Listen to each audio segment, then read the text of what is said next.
Hello, ഇന്ന് വലിയ ആർഭാടങ്ങളൊന്നുമില്ലാത്തൊരു simple beef കറി നോക്കിയാലോ. അപ്പോൾ അതേ ചട്ടിയിൽ ഞാൻ 1 കിലോ ബീഫാണ് എടുത്തിട്ടുള്ളത്. നല്ലപോലെ കഴുകി വൃത്തിയാക്കി വെച്ച് മഞ്ഞൾപ്പൊടിയും ആവശ്യത്തിനുള്ള ഉപ്പും ഇട്ട് കൊടുത്തിട്ടുണ്ട്. അതേപോലെ തന്നെ മുളക് പൊടി, നല്ല കളറ് ചുവന്ന കളറാകുന്ന വരെ വറുത്ത് അതിലേക്ക് ഇട്ട് കൊടുക്കണം.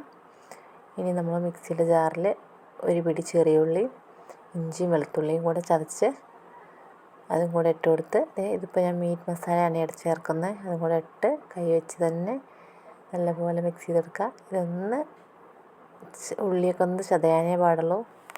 അപ്പോൾ നമ്മൾ കൈ വെച്ച് തന്നെ മിക്സാക്കി കൊടുത്ത് ആവശ്യത്തിനുള്ള വെള്ളം വെച്ച്, ഞാനിപ്പോൾ അടുപ്പിലാണ് വേവിക്കാൻ പോകുന്നത്. അപ്പോൾ നമുക്ക് ബീഫ് വേകാനുള്ള വെള്ളം വെച്ച് വലിയ ജീരകം കൂടി ഇട്ട് കൊടുത്ത് നമുക്ക് വേവിച്ചെടുക്കാം. ഒരു 2 മണിക്കൂർ വെന്തതിന് ശേഷമുള്ള നമ്മളെ ബീഫിൻ്റെ ഒരു രൂപമാണിത് കേട്ടോ. നല്ലപോലെ കളറും ഗ്രേവിയൊക്കെ ആയിട്ടുണ്ട്. നല്ല കളറായിട്ട് നമ്മൾ ബീഫ്. നമുക്കത് വറവും കൂടെ ഇട്ട് കൊടുക്കാം.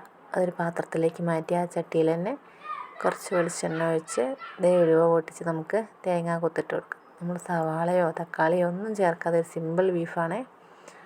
അപ്പോൾ തേങ്ങ കൊത്തൊന്ന് ചൂടായി ഒന്ന് മൂത്ത് വരുമ്പോൾ നമുക്ക് മാറ്റി വെച്ചിരിക്കുന്ന ബീഫ് ഇതിലേക്ക് ഇട്ട് കൊടുത്ത് ഇളക്കി എടുത്തിട്ടുണ്ട് മാത്രം മതി. അപ്പോൾ നമ്മൾ സിമ്പിൾ ബീഫ് കറി ഇവിടെ റെഡി ആയിട്ടുണ്ട്. ഇഷ്ടപ്പെട്ടാൽ ലൈക്ക് ചെയ്യാനും സപ്പോർട്ട് ചെയ്യാനും മറക്കല്ലേ. എല്ലാവരും ഇതുപോലെ ഒന്ന് ട്രൈ ചെയ്ത് നോക്കൂ കേട്ടോ. നല്ല കിടിലൻ ടേസ്റ്റാണ്. അപ്പോൾ ഓക്കെ, ബായ്.